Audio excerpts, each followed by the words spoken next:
नमस्कार दोस्तों, आपका स्वागत है हमारे एक और नए वीडियो में। तो दोस्तों, आज हम बात करने वाले हैं प्रोफेशनल एग्जामिनेशन बोर्ड की जो वेबसाइट है दोस्तों, उसका जो पोर्टल है दोस्तों, उसमें हम किस प्रकार से काम करते हैं दोस्तों और कौन सा ऑप्शन कहां पे हमको मिलेगा, ताकि दोस्तों हम अपना जो फॉर्म है बहुत ही ईजिली तरीके से और आसानी से उसको भर सकते हैं। तो चलिए दोस्तों, हम पोर्टल को एक बार अच्छे से देख सकते हैं और उसको एक बार अच्छे से देख लेंगे। तो दोस्तों, वीडियो में यदि आप नए हैं तो वीडियो को एक लाइक कर देना, चैनल पर नए हो दोस्तों तो चैनल को सब्सक्राइब कर लेना, और दोस्तों इसके साथ साथ में वीडियो को एक लाइक भी ज़रूर कर देना। तो चलिए दोस्तों, हम अपना जो मध्य प्रदेश कर्मचारी चयन मंडल, Madhya Pradesh employ selection board और जो अपना पीवी का प्रोफेशनल एग्जामिनेशन बोर्ड का जो ऑफिशियल पेज है, वहाँ पे हम इसके बारे में थोड़ी जानकारी ले लेते हैं और इस पोर्टल के बारे में हम देख लेते हैं कि कौन सा ऑप्शन कहाँ पे हम उसको कैसे यूज़ कर सकते हैं। ठीक है, तो दोस्तों ये हमारा जो पोर्टल है, ये जहाँ पे इस प्रकार का इसका इंटरफेस जहाँ पे हमको नज़र आएगा। ठीक है, तो सबसे पहले हम यहाँ पे देख लेते हैं। तो जहाँ पे हमको मुख्य पृष्ठ बता रहे थे, जहाँ पे हमको ये हमारा जो होम पेज है, ये इस प्रकार से हमारा पेज ओपन होता है। ठीक है, यहाँ से देखिए पीवी की ऑफिशियल वेबसाइट है दोस्तों, इस प्रकार से आप की जो वेबसाइट है जहाँ से ओपन हो जाएगी। ठीक है, यहाँ से दोस्तों हम लॉगिन कर सकते हैं।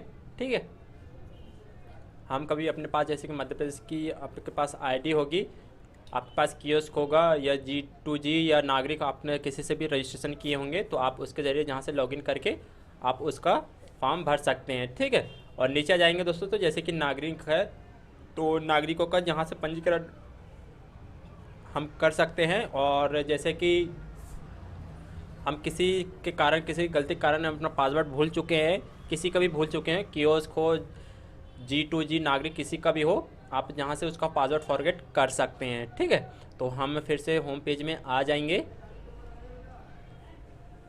तो यहाँ पे देखिएगा दोस्तों, यहाँ पे सबसे पहले ये देखिए, ये रेड कलर में हमको दिशा निर्देश दिया जा रहा है। ठीक है, तो यहाँ पे हमको दिशा निर्देश ये दिए गए हैं कि कियोस्क के माध्यम से ऑनलाइन आवेदन भरने वाले अभ्यर्थी हेतु MP ऑनलाइन का पोर्टल शुल्क ₹60 दिए होगा। ठीक है, तो दोस्तों यदि हम कहीं से भी उसका फॉर्म भराते हैं तो उसके लिए ₹60 हमको दिया होगा।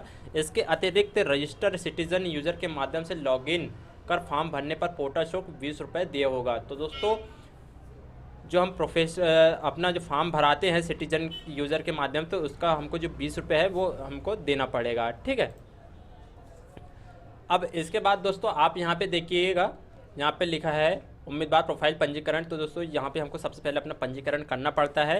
ठीक है, और इसकी जो ऑफिशियल वेबसाइट का जो URL है दोस्तों, जो उसका ऑफिशियल वेबसाइट है, उसका जहाँ पे आपको हम यहाँ पे शो करा देगा। अब इसके बाद में दोस्तों आप यहाँ पे देखिएगा, जो सेवाएं होती है, जो उपलब्ध सेवाएं होगी, तो यहाँ पे देखिएगा सबसे पहले यहाँ पे हमको बता रहा है कि फॉरगेट पासवर्ड। तो दोस्तों जो अब हमारी आईडी बन जाती है तो हम यहाँ से उसका फॉरगेट पासवर्ड कर सकते हैं। यहाँ से हमको उसके बारे में बताया गया है, और ये ग्रीन कलर का, इस पर हम क्लिक करके अपना जो पासवर्ड फॉरगेट करने का हम यहाँ से कर सकते हैं। ठीक है, और यहाँ से दोस्तों प्रोफाइल पंजीयन में मोबाइल नंबर अपडेट एवं पासवर्ड प्राप्ति है eKYC द्वारा सत्यापन।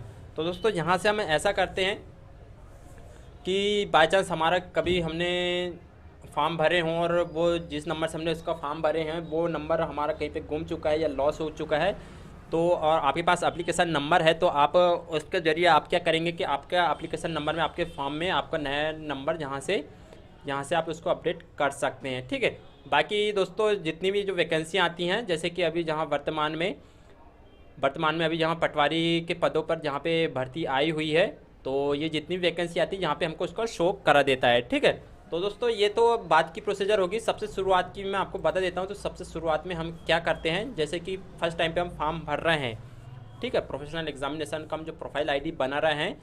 बाकी अभी तो वर्तमान में ये मध्य प्रदेश कर्मचारी चयन मंडल जो पोर्टल बन गया है, बाकी पीवी को अभी बंद कर दिया गया है, इसका काम इसको दे दिया गया है। तो सबसे पहले दोस्तों यहाँ से देखिए, इस ऑप्शन से प्रोफाइल पंजीकरण फॉर्म। तो दोस्तों यहाँ से आप आपकी सारी प्रोसीजर कर सकते हैं। प्रोसीजर का मतलब ये है कि आपका जो फॉर्म, आपका जो प्रोफाइल पंजीकरण करते हैं, तो इस ऑप्शन के ज़रिए आप आपका प्रोफाइल पंजीयन बना सकते हैं। ठीक है, और नीचे दोस्तों प्रोफाइल पंजीकरण फॉर्म संशोधन। तो दोस्तों क्या होता है कि बहुत बार जैसे कि हमने अपना प्रोफाइल पंजीयन कर लिए हैं और उसके बाद में दोस्तों हमको ऐसा लगता है कि भाई उसमें हमको हमारी सिग्नेचर ठीक नहीं है, या फ़ोटो में कुछ गड़बड़ी हो गई, या किसी डिटेल्स में हमको संशोधन करना है, तो हम यहाँ से जाके फॉर्म को संशोधन कर सकते हैं। ठीक है, अब इसके साथ साथ दोस्तों जैसे कि बहुत बार ये होता है कि हमको हमारा जो यूज़र आईडी पासवर्ड जो होता है, यूज़र आईडी तो होता है लेकिन पासवर्ड गलत बताता है या उससे लॉगिन नहीं हो पाता है या हमारा पासवर्ड कहीं पे गुम जाता है, तो हम यहाँ से अपना जो पासवर्ड है फॉरगेट कर सकते हैं। ठीक है, अब इसके बाद में दोस्तों क्या होता है कि जब हम पंजीकरण प्रोफाइल पंजीकरण जहाँ से आगे की प्रोसीजर करते हैं तो हमारा क्या होता है कि एक स्टेप हम आगे बढ़ जाते हैं। ठीक है, तो उसके बाद क्या होता है दोस्तों कि हम जो प्रोफेशनल एग्जामिनेशन बोर्ड का जो प्रोफाइल है हमारा, उसको हम स्कैन करके फ़ोटो इसमें चिपका के सिग्नेचर करके और जो हमारा जो सेल्फ डिक्लेरेशन होता है उसे अपलोड हमको करने का रहता है, तो हम जहाँ से उसको अपलोड कर सकते हैं। और साथ में साथ दोस्तों हमारे जो डॉक्यूमेंट्स है उसे अपलोड कर सकते हैं या उसे अपडेट भी जहाँ से कर सकते हैं। ठीक है, और इस वाले ऑप्शन से दोस्तों हम प्रोफाइल पंजीकरण मोबाइल नंबर अपडेट तो अभी मैंने आपको बताया था यहाँ से ये वाले ऑप्शन से, तो ये भी वही सेम है ऑप्शन है दोस्तों, ये वही एक ही काम करता है। ठीक है, तो आप जहाँ से अपना जो मोबाइल नंबर है उसको अपडेट कर सकते हैं। ठीक है, अब जहाँ से लिखा है आवेदक का प्रोफाइल पंजीकरण क्रमांक प्राप्ति, तो दोस्तों क्या होता है कि हम कभी फॉर्म भरते हैं या हमको कभी फॉर्म भरने का रहता है और सामने वाले बोलते हैं कि हमारा पहले प्रोफाइल पंजीयन हो गया पर हमारे पास प्रोफाइल पंजीयन का जो रजिस्ट्रेशन क्रमांक वो हमारे पास नहीं है। तो जहाँ से दोस्तों जिस नंबर से आपने किए हैं आवेदन पहले किए हैं तो उसी नंबर को आपको यहाँ पे डाल के आपके नंबर में OTP के ज़रिए आपके मोबाइल नंबर पर रजिस्ट्रेशन नंबर भेज दिया जाता है, तो इस ऑप्शन से आप उसको प्राप्त कर सकते हैं। ठीक है, अब इसके बाद दोस्तों यहाँ पे विकलांग पंजीकरण, तो दोस्तों यहाँ से आप देखिए विकलांग का जो पंजीकरण होता है जहाँ से आवेदन प्राप्त होता है, यहाँ से आप उसका अपडेशन कर सकते हैं, संशोधन कर सकते हैं। ठीक है, और फॉरगेट पासवर्ड विकलांग पंजीकरण पासवर्ड, तो दोस्तों यहाँ से आप उसका पासवर्ड फॉरगेट कर सकते हैं। अब इसके साथ साथ दोस्तों आप यहाँ पे नीचे स्क्रॉल करेंगे तो यहाँ पे महत्वपूर्ण लिंक के साथ साथ हमको नीचे 2 ऑप्शन दिए गए हैं।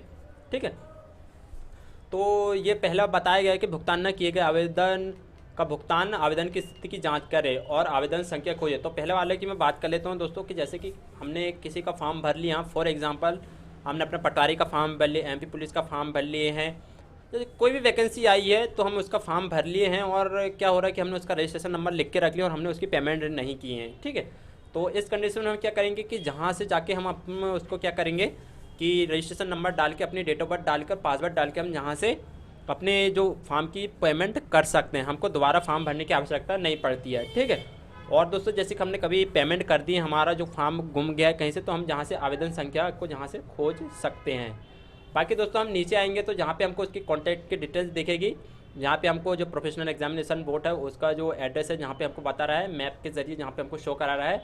बाकी दोस्तों हमको जहाँ पे मध्य प्रदेश कर्मचारी चयन मंडल को हमको जैसे कांटेक्ट करना है तो यहाँ पे कांटेक्ट का बताया गया है, ईमेल आईडी हमको यहाँ पे दी गई है दोस्तों, और यहाँ पे हमको मोबाइल नंबर भी उसका दिया गया है ताकि हम उसको वहाँ से उसको उनसे कांटेक्ट कर सके। बाकी किसी प्रकार की कोई भी समस्या आती है, कोई भी प्रॉब्लम होती है हमें तो। ठीक है, और नीचे दोस्तों यहाँ पे लिखा है पावर्ड बाय MP ऑनलाइन, तो दोस्तों ये MP ऑनलाइन का एक पोर्टल है।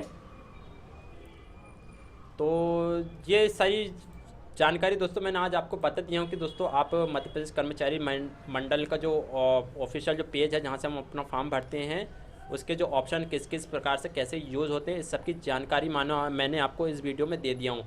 फिर भी दोस्तों यदि आपके मन में किसी भी प्रकार के कोई भी क्वेश्चन आते हैं तो आप मुझे कमेंट्स करके पूछिएगा, मैं उसका जवाब देने की ज़रूर कोशिश करूँगा। और दोस्तों फिर भी यदि आपको और कुछ क्वेश्चन मुझसे करना है तो भी आप मुझसे क्वेश्चन कर सकते हैं दोस्तों, कमेंट्स में आप मुझसे पूछ सकते हैं। तो चलिए दोस्तों मिलता हूँ आपको एक और नए वीडियो में, जब तक के लिए दोस्तों जय हिंद, वंदे मातरम।